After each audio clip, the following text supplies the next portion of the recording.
Hello, welcome to Fresno State Focus. I'm Octavio Murillo. And I'm Sebastian Gonzalez. Fresno State, with over 25,000 students, is one of the biggest commuter schools in the Cal State system. Nearly all of us drive here. Finding a parking spot isn't always easy, which is why some of us choose to bike. But bikes are one of the biggest thefts that can happen for our fellow students. Rhett Rodriguez is live to tell us more about the problem and has some solutions to keep you from getting ripped off. Rhett. Thanks, Octavio. So I'm here on the Fresno State campus, outside of the bike barns located throughout campus. And so what thieves are doing...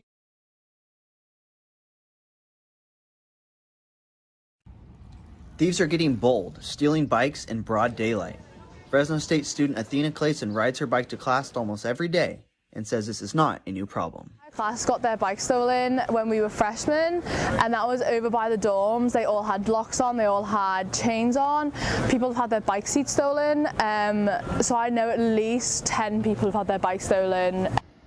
Last semester, the number of bikes being stolen was so high, it forced police to monitor the bike racks. Fresno State Focus's own Carl Cook had his bike stolen. Joke, I was like, okay, maybe I'm just looking wrong. I get closer, my line's cut, and my bike is gone. Someone just randomly took it here at school, and I was kind of at a shock, like, what the heck just happened?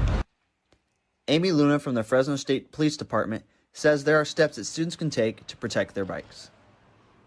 Making sure if you have a bike or a scooter that you're locking that up appropriately and with a good lock that can't be broken easily.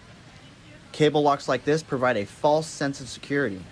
Campus police recommend that you use a U-lock because they are much harder to cut. Police also urge all students to use the bike barns located throughout campus. All students need to access the bike barn is their student ID card.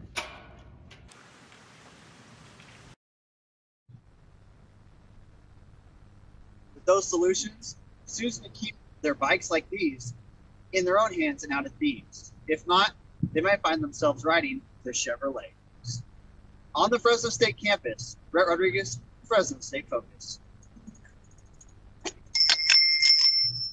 It is starting to get busy here on campus at the Save Mart Center. So many events are coming this April. Monster Jam starts the 1st.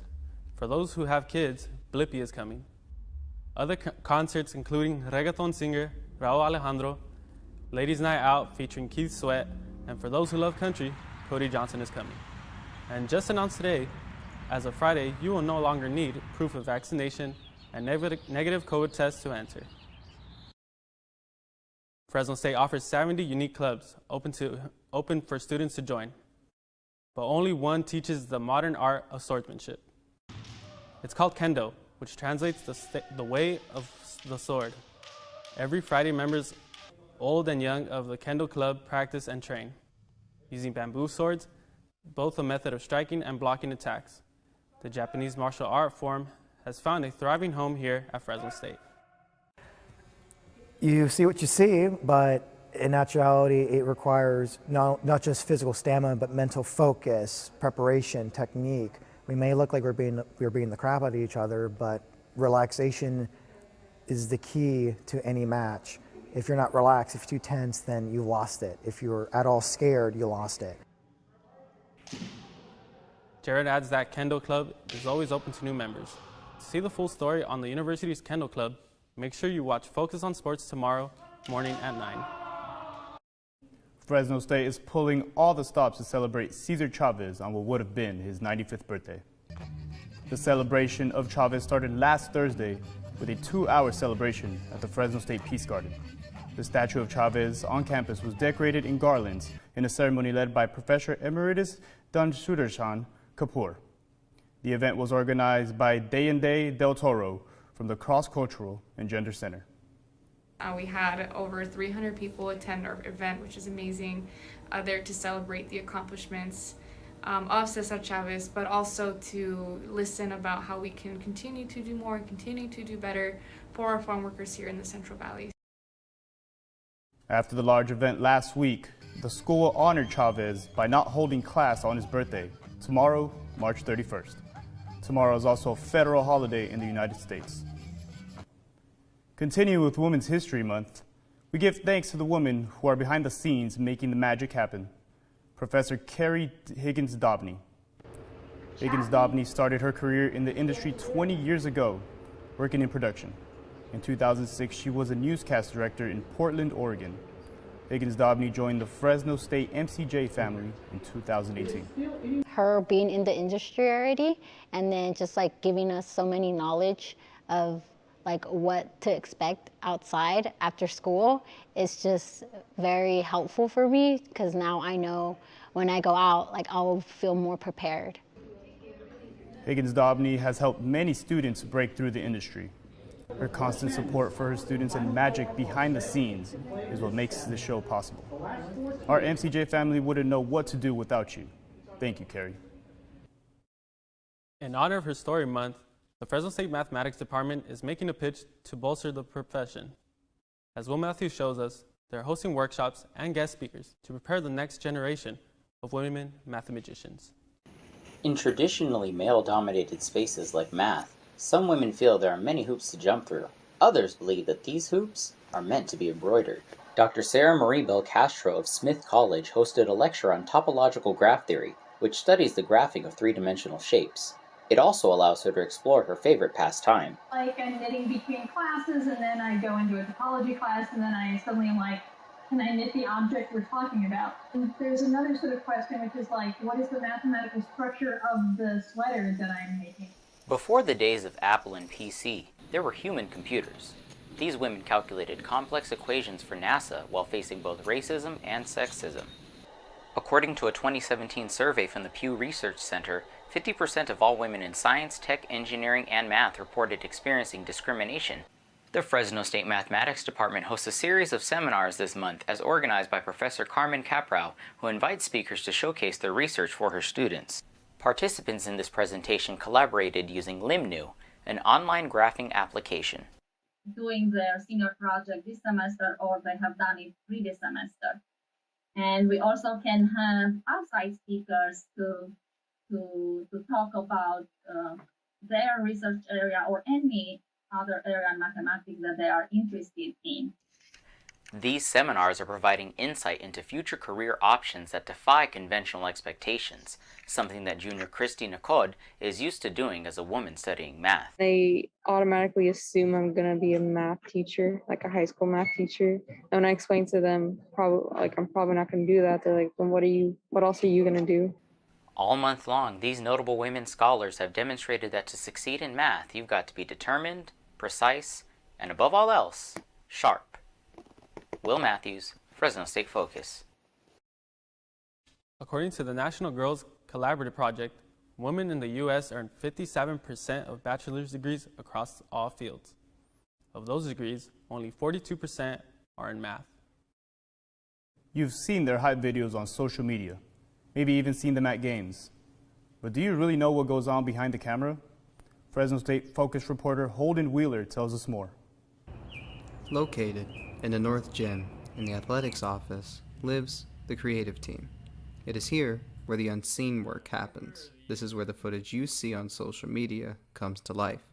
Andrew Worth explains their method for capturing these moments. We try to move around a ton. We have anywhere between 1 and 3 or 4 shooters at every single game. And they move around a lot. Doing this lets them capture every angle of the action, giving them more variety when it comes to putting it all together back in the office. Matt Murphy is another face behind the camera, a Swiss Army knife for the creative team. So my role here with Fresno State Athletics is essentially to be like the right-hand man to Andrew to help essentially with any projects we're working on. I'm independent on a lot of that stuff. Even with the talent between Andrew and Matt, they can't do it all alone and have student interns. Riley Bourne is their longest tenured intern.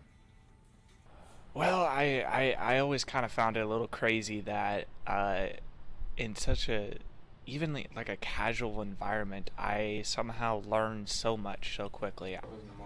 So, when scrolling social media or at a Fresno State game seeing videos on the Jumbotron, know the people behind the camera and behind the editing. These short videos take hours of behind-the-scenes work for a final product like this. That was Holden Wheeler reporting. You can check out their work on any of the Fresno State Athletics social media pages. All hype videos and promotional videos run through them. Coming up on Fresno State Focus, we'll take a look at some of the local events in the community. One drew in a large crowd and another looks to do the same. Plus more, people are experiencing allergies with the changing of the season and air quality here in the Central Valley. We find out why. And it rained hard on Monday. Is there any more rain in the forecast? I'll have that answer for you next on Focus on Weather. Here in the valley, our colors are blue and our waves are red. Bulldog born and bulldog bred. Generations linked forever by traditions that have stood the test of time. Inside our stadiums, we are one. This is our valley, and this year, we're doing it for you. At Fresno State, being bold means committing to something greater than yourself. It's learning by doing and nurturing leaders to advance our shared future. It's using research to create a better life for those around us and healing those who need us most.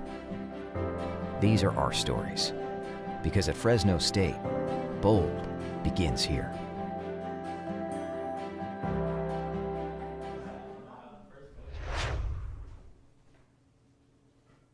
California's drought has continued to worsen every month. The month of February was recorded as the second driest in history.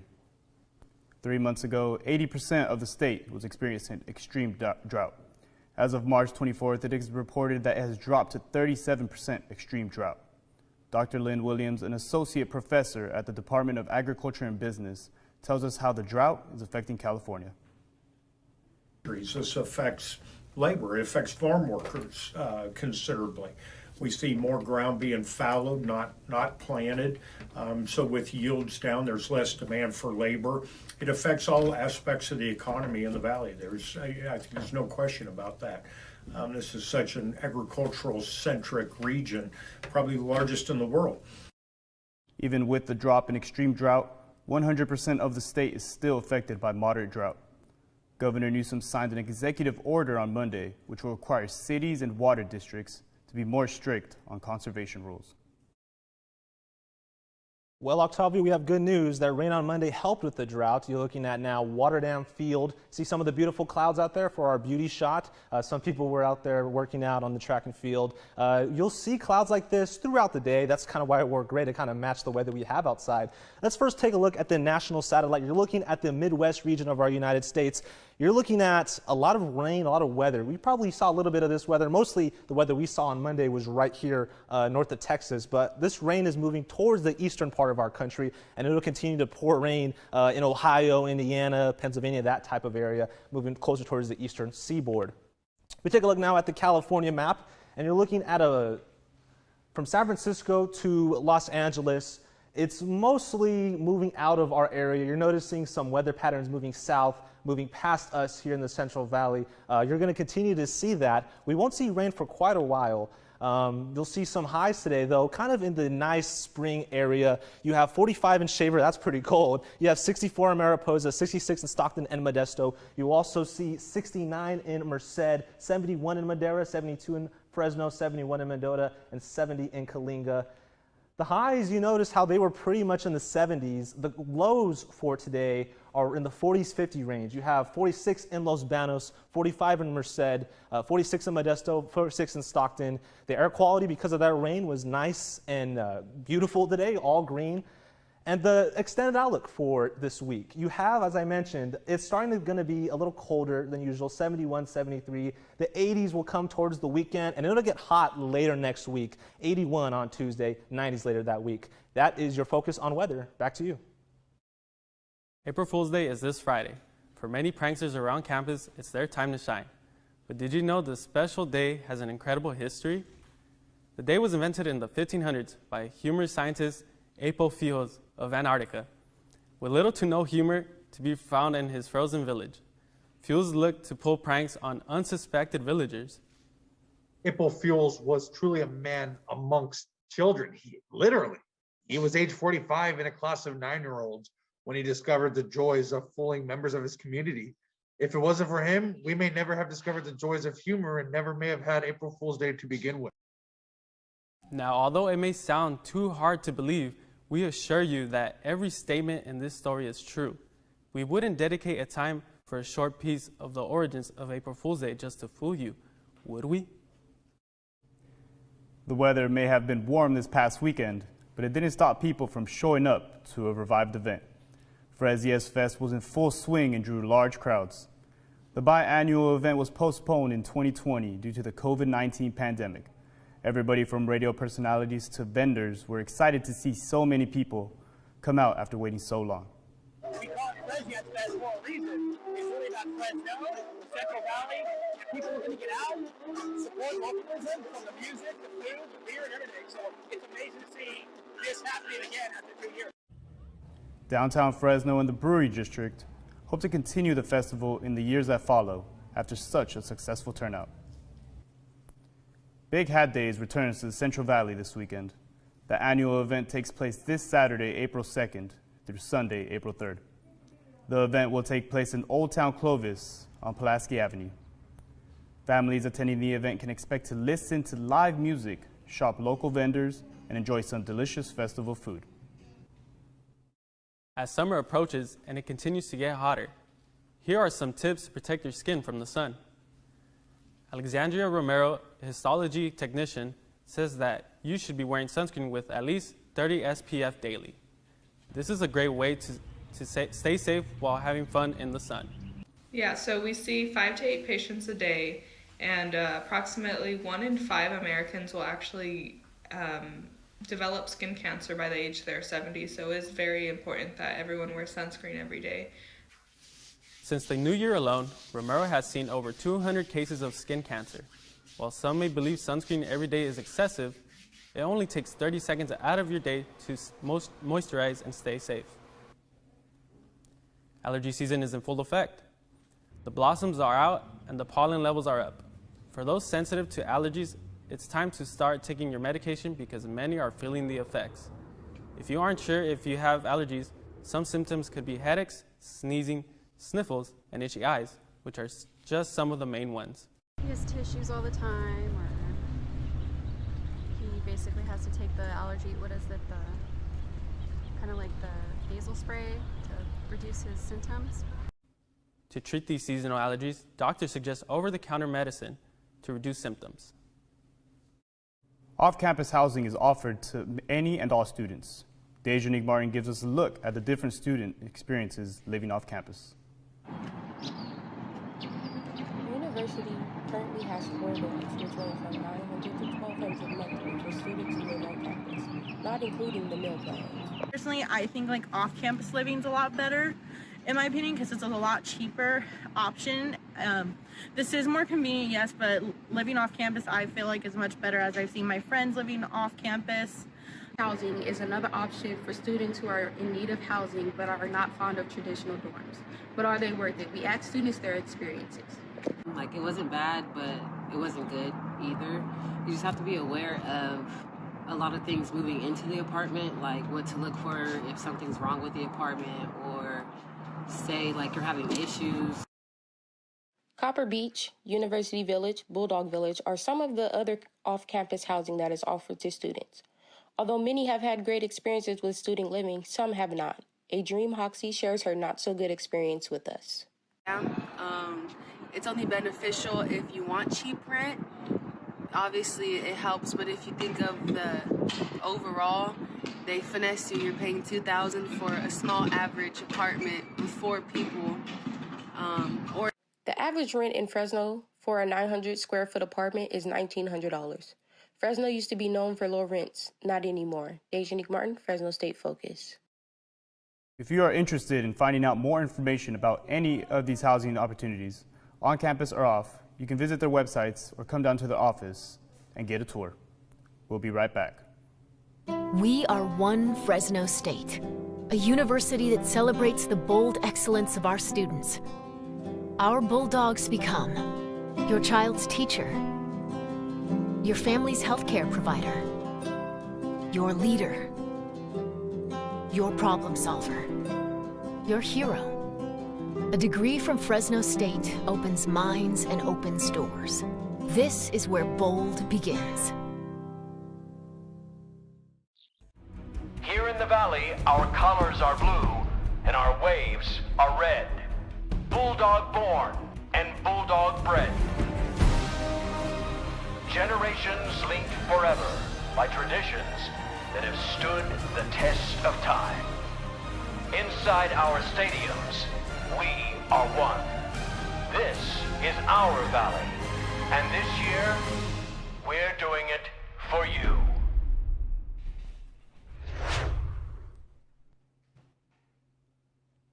Welcome back. I'm Adrian Robinson. This is your Focus on Sports.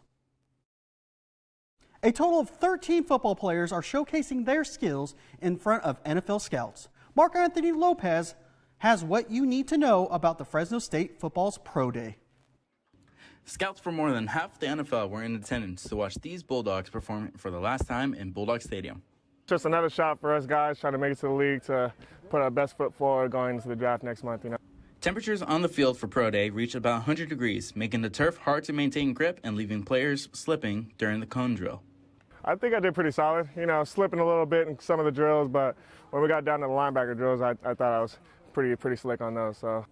Star running back Ronnie Rivers was able to improve his time from the NFL Combine, going from a 4.60 time in Indianapolis to a 4.53. It was a good experience to be back in Fresno.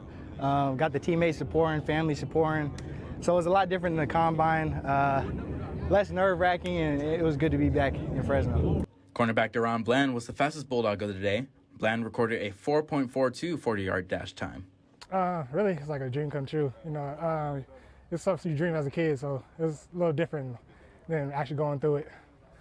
Former team captain Tyson Maeva used this opportunity to showcase his recovery from an injury that required surgery. Just being able to run around and really just go for a walk without a limp anymore, and being able to get up, out of bed and not have like excruciating pain anymore, man, it's great. This is the last chance for all 13 players in attendance to impress scouts before the NFL draft on April 28th. Just 2 days before Fresno State football's spring preview on April 30th. Reported from Bulldog Stadium, Mark Anthony Lopez, Fresno State Focus. Defensive lineman Kevin Atkins hurt his chest during the bench press workout and was unable to participate for the rest of the day. Fresno State's women's tennis is in full swing for Mountain West Conference play this season. Holly Castina has more from their opening weekend. The Fresno State women's tennis team opened up Mountain West Conference play this weekend, hosting 2 neutral site matches and competing against the Wyoming Cowgirls and the Colorado State Rams. Our non-conference season was very, very competitive. We had a lot of top 100 programs, and we had a lot of close matches. I think it really taught us how to fight every single point, have an extra grit on the court, and really take our chances and our opportunities a little bit more better. And we're improving every single match as we go, which is very exciting. Fresno State started the conference season by defeating Wyoming 4-2 and Colorado State 4-1. The clinching point from both matches came from Carolina Piffery, who has become an expert in staying cool under pressure. I just not think about the pressure, just try to do my best and try to be positive at the time and how it goes. So that's my mindset on the court. After taking 2 wins in their opening weekend, the Dogs now sit with a 12-3 record and have been ranked in the top 75 for a majority of the season. We had many tough matches like BYU, San Francisco, St. Mary. I think that really helps us to get prepared to be even more tough in the conference. Fresno State will continue the conference season this weekend, hosting UNLV and San Diego State at the Spalding G. Wathen Tennis Complex. From Fresno, Holly Casina, Fresno State Focus. The Dogs are back at it at home, hosting UNLV Saturday at 1 p.m. The U.S. men's national soccer team is on the verge of reaching the World Cup. The men took on their international rival, Mexico, Thursday evening and played to a 0-0 tie. This made their game against Panama on Sunday more important. The men would dominate from the start, winning 5-1. As long as the men team doesn't lose by 6 tonight, they will secure their place in the World Cup. If you haven't kept up with the March Madness, the Final Four are set to play this Saturday. Villanova will take on Kansas, and North Carolina will face their rivals Duke. Only 2 teams can advance to the national championship game. The real question is, which of these 2 will move on? For more updates, come back next week, or you can watch the games live this Saturday. And that is your focus on sports. Back to you, Octavio. This show has seen its fair share of stories, but we're going to end it on a high note by taking a trip to the zoo. Noah Chavez is taking us there to see what the zookeepers do each day. Bright and early every morning, there is work that needs to be done. In West Fresno, at the Fresno Chapter Zoo, there is no such thing as having an off day, especially when there are hundreds of hungry animals waiting for their attention. So we have a variety of things. We take care of stingray bay, along with we take care of different smaller fish species. So the African cichlids out in African Cichlid Lodge. We also take care of Midas cichlids in our rainforest area. And then we also manage all of the water systems that are hooked up to other exhibits, so African elephants, sea lion coves. Everything from feeding to maintenance to the occasional playtime is all in the normal workday for these zookeepers. Being a sea lion trainer, we have a lot of different jobs to do in a day. So it's anything from cleaning up after our animals, so that includes a lot of scrubbing, getting in the pool to vacuum, preparing their food, and then a big part of my day is also training our animals, and that is what you just saw with your the presentation. Here at the Fresno Chapter Zoo, there are over 200 different species of animals, meaning that these zookeepers are working 24/7 to make sure that they provide the best animal care that animals behind me can get. And then there's the most popular and troublesome animal to work with on a daily basis, the African elephants. But that isn't a problem when it comes to zookeeper Royce. The fact of working with them, like we take it for granted. We walk in this barn every day and there's an elephant 5-10 feet away, and there's that moment of realization just randomly throughout the day where you're like, there's an elephant right there. It's not a job that everybody gets to do. It's not an experience that everybody gets to do. So being able to do it's an honor. It's a privilege. The privilege of working here will continue to push the many staff and crew members to further better the lives of the animal residents that call it home. It may take a village to raise a child, but it takes an army to run a zoo. This is Noah Chavez with Fresno State Focus. You may have seen a Fresno Beast story quoting animal rights group that bashed the Chapter Zoo for its treatment of the elephants. Zoo officials told the Bee that they provide exceptional care for their elephants and that the group's allegations are misleading. The Fresno Chapter Zoo is almost 95 years old, making it one of the oldest accredited zoos in California. No, I haven't gone to the zoo in years, but I'm excited to go soon. What about you, Octavio? I went a couple weeks back, and my nephews had a great time, and so did I. Next week on Fresno State Focus, we will take a look at the unsung heroes on campus. Plus, we hit the streets with a cleanup effort made by Beautify Fresno. Also, we get our favorite headwear on for Big Hat Days. Thank you for joining us. We'll see you next week.